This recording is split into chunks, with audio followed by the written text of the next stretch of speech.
Las opiniones e información expresadas en este podcast son exclusiva responsabilidad de Asistencia Legal Ruiz de la Cruz. Juan fue vinculado a proceso por su probable participación en el delito de violación. A raíz de esto, la Fiscalía Especializada en Delitos contra la Mujer por razón de género del Istmo solicitó al juez de control como medida cautelar la prisión preventiva justificada para Juan. La Fiscalía argumentó que si Juan permanecía en libertad, la víctima podría estar en peligro. Sin embargo, 3 días después del probable delito, Juan seguía en libertad y pasaron más de 20 días sin que la víctima tuviera problema alguno. La Fiscalía recibió la denuncia del probable delito 3 días después de que probablemente ocurriera, pero en ese momento en que recibió la denuncia no advirtió ningún peligro para la víctima, ni en el momento ni posterior a la denuncia. Si lo hubiera hecho, habría impuesto una medida de protección o habría ordenado la detención urgente de Juan. Ahora, la Fiscalía pide la medida cautelar y su único argumento es que la víctima es una mujer menor de edad. El juez de control niega la petición de la Fiscalía por no haber justificado la necesidad de cautela y ordena la libertad de Juan bajo otras medidas cautelares que no incluyeron la prisión. Tras esto, la Fiscalía comienza una cacería de brujas en contra de Juan hasta lograr la prisión de Juan, en vez de investigar la verdad de los hechos.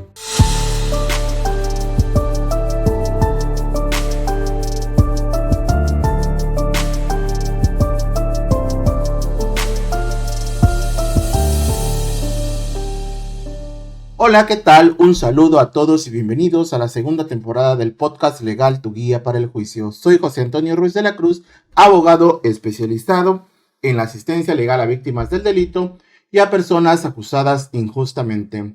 Pues bueno, vamos a arrancar con este episodio especial y en el contexto del caso de Juan, la Fiscalía en su cacería de brujas en contra de Juan interpone el recurso de apelación en contra de la decisión del juez de control que decidió no imponer la prisión preventiva justificada que la misma Fiscalía había solicitado.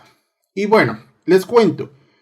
La Fiscalía basó sus argumentos para sostener su recurso de apelación en que el 14 de noviembre del 2023 el juez de control había ya impuesto a Juan medidas cautelares basándose en sentencias de la Corte Interamericana. Estas medidas, aunque fueron idóneas, no fueron consideradas proporcionales para la protección de la víctima, quien estaba en riesgo inminente, refirió la Fiscalía. La representación social no solicitó prisión preventiva oficiosa, sino una medida cautelar de prisión preventiva contenida en el artículo 155 del Código Nacional de Procedimientos Penales, argumentando un riesgo para la víctima y obstaculización del proceso, que solo fueron meramente conjeturas, puesto que la Fiscalía no lo probó. Sin embargo, la resolución del juez de control favoreció la libertad de Juan sobre la seguridad de la víctima, ignorando las perspectivas de infancia y género. Y entonces podrías pensar que es pues así de simple o fácil. Sin embargo, la decisión es compleja, puesto que se requiere de que la Fiscalía pruebe que efectivamente existe ese riesgo para la víctima y que vaya Juan a obstaculizar el proceso. Entonces, hasta este punto, muchos podríamos decir, como Juan quedó en libertad, aquí podríamos decir muchos, ¿cómo pueden liberar a un violador? Sin embargo, nadie sabe realmente qué hay detrás de cada caso. A veces nos atrevemos a opinar sobre algo que desconocemos, lo que me lleva a plantear la siguiente pregunta. ¿Qué pasaría si Juan fuese ese hijo, hermano, padre o esposo a quien están acusando injustamente? Entonces, posiblemente, si fuese Juan ese hermano, ese padre a quien estuvieran acusando, posiblemente también volverías a preguntarte por qué se atreven a liberar a un violador. Aunque hay casos donde se cometieron los hechos, realmente Lo cierto es que nadie sabe lo que sucede detrás de las puertas de cada hogar. Lo más prudente es exigir a quienes investigan los delitos, a quienes imparten justicia, que lo hagan correctamente. Es necesario exigir a la Fiscalía que deje de tratar los casos simplemente como estadísticas. Ahora bien, siguiendo con el caso de Juan, y contrario a lo que planteó la Fiscalía, esta defensa, o la defensa de Juan, advirtió una preocupación predominante en la Fiscalía, que parece desviarse de lo que debería ser su principal objetivo. Al parecer, la Fiscalía estaba más centrada en las estadísticas que en la búsqueda de la verdad y en la protección genuina de una menor de edad. Parece que el foco se había perdido ya en la Fiscalía. El eje central, la temática principal de la Fiscalía, debería ser la protección y la verdad. Con una recurrencia que llama mucho la atención, es que la Fiscalía siempre se preguntó una y otra vez, ¿por qué el juez de control no protegió a una menor de edad al no haber impuesto la prisión preventiva justificada que había solicitado? Pero antes de dar respuesta a esta pregunta, es necesario dejar en claro mi postura. No estamos aquí para juzgar más allá si el hecho se cometió o no. Esa es una labor que corresponde a una etapa del proceso penal acusatorio distinta y a un juez distinto. Y lo vamos a hablar en los próximos episodios. Entonces, la respuesta a la pregunta que la Fiscalía insiste en plantear y decir a la sociedad es fácil de contestar, pero parece que la Fiscalía prefiere mantener una narrativa diferente. Prefiere seguir pensando y señalando a los medios de comunicación que fue el órgano jurisdiccional, es decir, el juez de control, quien no quiso proteger a una menor de edad.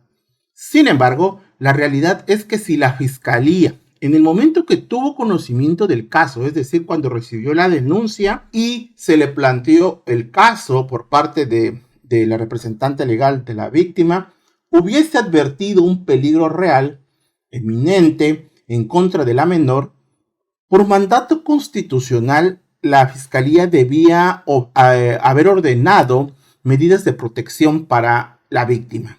Sin embargo, no lo hizo. La fiscal a cargo decidió seguir un camino diferente. Prefirió seguir con el caso que, en su opinión de ella, sumaría las estadísticas del buen trabajo que hacía la Fiscalía a decir de ella. Esta decisión plantea una pregunta. ¿Es posible que un juez de control imponga, ya sea prisión preventiva oficiosa justificada bajo el argumento de que existe peligro para la víctima por ser menor de edad, cuando la Fiscalía, que es la primera autoridad en conocer el caso, no impuso alguna medida de protección? Y entonces, si no se impusieron medidas de protección en su momento, ¿no es eso una señal de que la Fiscalía no percibió un peligro para la víctima? Entonces, ¿por qué el juez, por cubrir estadísticas de la Fiscalía, tiene que imponer una medida cautelar irracional e injustificada? Ojalá que este caso haya servido por lo menos para que en lo subsecuente la Fiscalía se llegue de datos de pruebas objetivos que vayan a justificar esos argumentos y no solamente el hecho de que el delito se trate de un delito que amerita una prisión preventiva oficiosa. Es importante destacar que en un tiempo récord la Fiscalía armó una carpeta de investigación y solicitó una orden de aprehensión, misma que le fue concedida por el mismo juez de control. Sin embargo, también esa orden resulta ser una acción ilegal, ya que la Fiscalía, en su momento de solicitar esa orden de aprehensión, no justificó la necesidad de cautela para que el juez de control hubiese ordenado o hubiese emitido una orden de aprehensión en contra de Juan. Pero en aquella ocasión, el juez de control no tomó en cuenta la información y argumentos que la defensa de Juan le proporcionó durante 2 días de audiencia de ampliación de término constitucional. La fiscalía parecía segura de que las estadísticas de su trabajo iban a aumentar, dado que ya había obtenido una orden de aprehensión bajo el mismo argumento.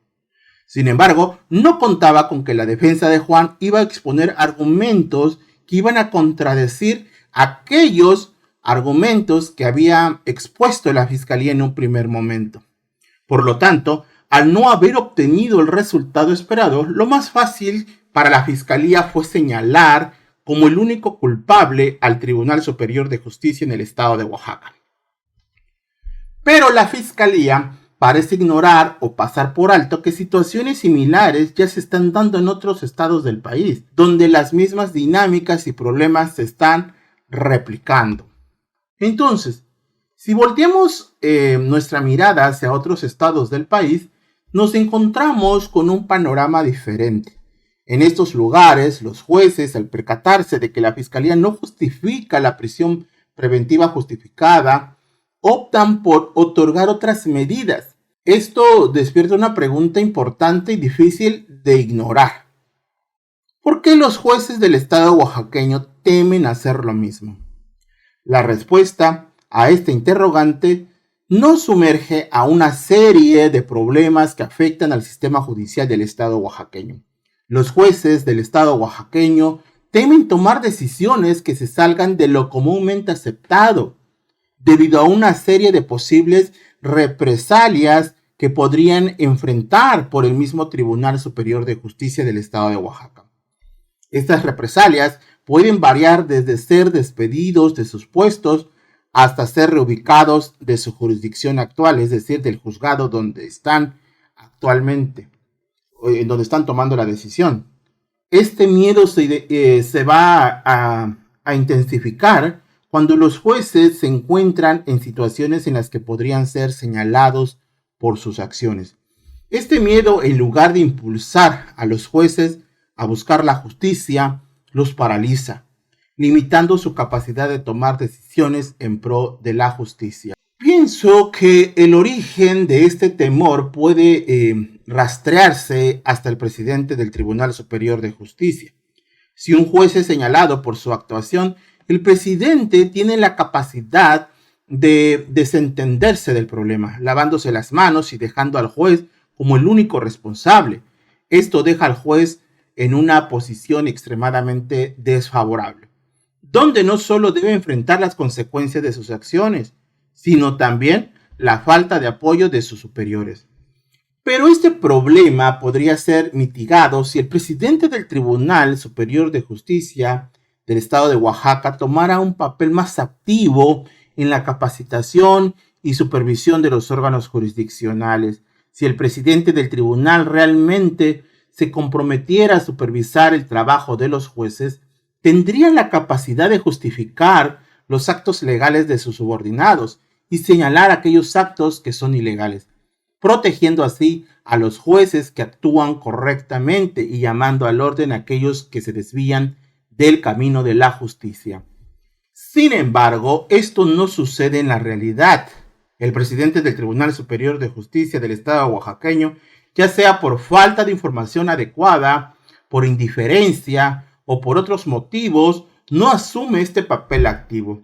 Pareciera que le resulta más fácil señalar, despedir o remover o cambiar de juzgado a un juez, en lugar de tomar la responsabilidad de invertir en un sistema judicial que funcione correctamente y que verdaderamente imparta justicia. Por lo tanto, pienso que el problema no se limita al miedo individual de cada juez, sino que se extiende a la falta de liderazgo y responsabilidad de quienes pueden mejorar el sistema del estado de Oaxaca. Se necesita de verdad un cambio profundo, desde la capacitación y supervisión de los jueces hasta la transformación de sus actitudes. Y no solo de los jueces, sino también de los defensores de oficio, de los defensores privados, de los asesores jurídicos y de los ministerios públicos. Mientras persista esta actitud, no vamos a poder tener un sistema judicial que imparta justicia de manera efectiva, condene a los culpables, proteja a los inocentes y repare el daño a esa persona llamada víctima, que lejos de que se les repare el daño, esperan por lo menos que se les haga justicia por aquellos que muchas veces prefieren ignorarla y cumplir más bien con estadísticas. Por último, la Fiscalía argumenta en su escrito de apelación que el juez de control pues no aplicó la jurisprudencia con número de registro emitido por la Suprema Corte de Justicia de la Nación 2011-430, que habla sobre el acceso a la justicia en condiciones de igualdad, elementos para juzgar con perspectiva de género. Es fundamental destacar que la aplicación de la perspectiva de género en la justicia no implica necesariamente que la víctima sea una mujer. La jurisprudencia no hace distinciones basadas en el género de la víctima, porque los hombres, las mujeres, así como los niños y niñas, pueden ser víctimas de injusticias basadas en su género. Juzgar con perspectiva de género significa reconocer y tener en cuenta cómo estas cuestiones de género pueden afectar a las partes involucradas. Cuando cuestiones de género se utilizan en un proceso, pero no nada más por el sexo, sino también por la raza, la clase, la orientación sexual y la identidad de género, pueden influir en la experiencia de una persona en el sistema judicial.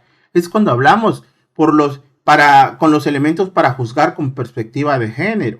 Pero es un tema del que vamos a hablar en próximos episodios y vamos a abundar más sobre este punto de lo que se trata juzgar con perspectiva de género. Sin embargo, tal parece que la Fiscalía, por razón de género del Istmo, piensa o entiende que juzgar con perspectiva de género es solo ir en cada audiencia o a cada audiencia y decir lo siguiente: Su señoría, solicito que este caso se juzgue con perspectiva de género porque se trata de una mujer, porque se trata de una menor, se trata de un menor. Entonces piensa que con ese solo dicho, con esa sola frase, el juez tiene que acceder a su petición, a todas sus peticiones, solo por ese simple hecho. Y no es así, porque también los hombres, también las niñas, los niños, las mujeres son víctimas de delitos de violencia por su género.